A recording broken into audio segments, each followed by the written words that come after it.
मिला जुला सा काम का। चलाइए स्क्रीन पर दिखा दीजिए जो एशियन मार्केट्स खुले हैं वो क्विकली आपकी स्क्रीन पर आएंगे।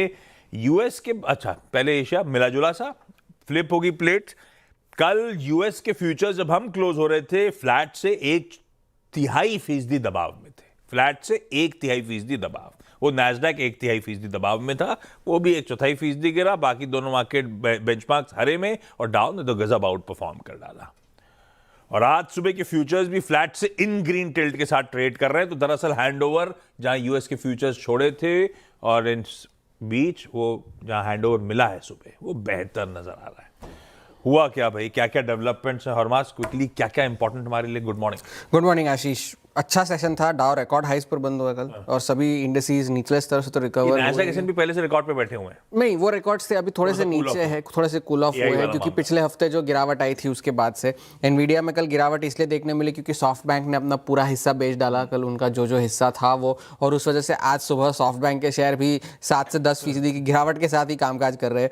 ऑप्टिमिज्म इसलिए है क्योंकि शटडाउन कल जो बिल था सेनेट में पास हो गया है, अब जाकर के उसे हाउस में रखा जाएगा बुधवार को और फिर डोनाल्ड ट्रंप उस पर हस्ताक्षर करेंगे। अमूमन अगर देखा गया है जो पिछली बार जॉब्स डेटा इम्पैक्ट हुआ था 2013 के शटडाउन में, तो 5 दिन बाद जो है जॉब्स डेटा की रिपोर्ट आई थी। तो अगर शटडाउन इस हफ्ते समाप्त हो गया तो अगले हफ्ते शायद सितंबर का जॉब्स डेटा आने की संभावना है।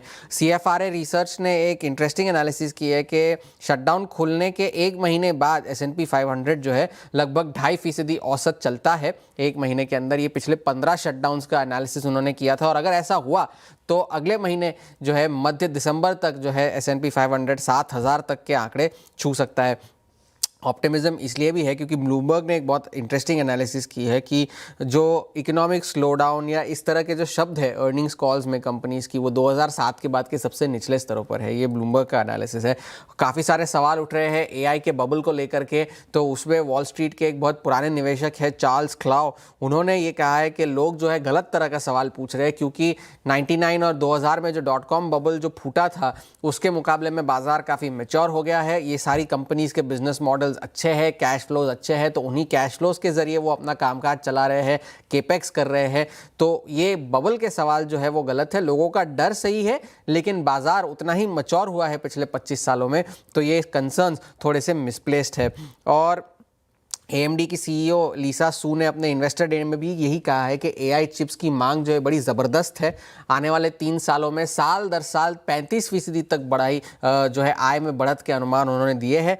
और ग्रॉस मार्जिन्स की जो अनुमान थे वो भी अनुमान से बेहतर थे और उस वजह से स्टॉक जो है आफ्टर आवर्स में काफ़ी चला। इस साल लगभग दुगना हो चुका है। अगर सब सही है तो कंसर्न्स कहाँ हैं? कंसर्न्स दक्षिण कोरिया के बाजार में है क्योंकि कॉस्पी जो उनका इंडेक्स है 70% चला है इस साल, जो कि 1999 के बाद का सबसे बेहतरीन साल रहा है उनके लिए।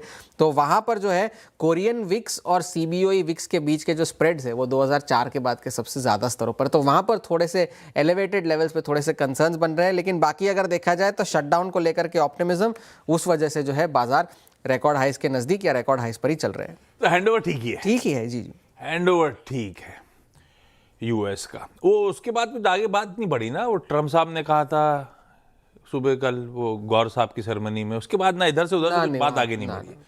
ट्रेड डील का अब तक उसके बाद से कोई अपडेट नहीं, और उस पॉजिटिव पे तो हम अगर रिएक्ट करना था तो कल कर चुके होंगे।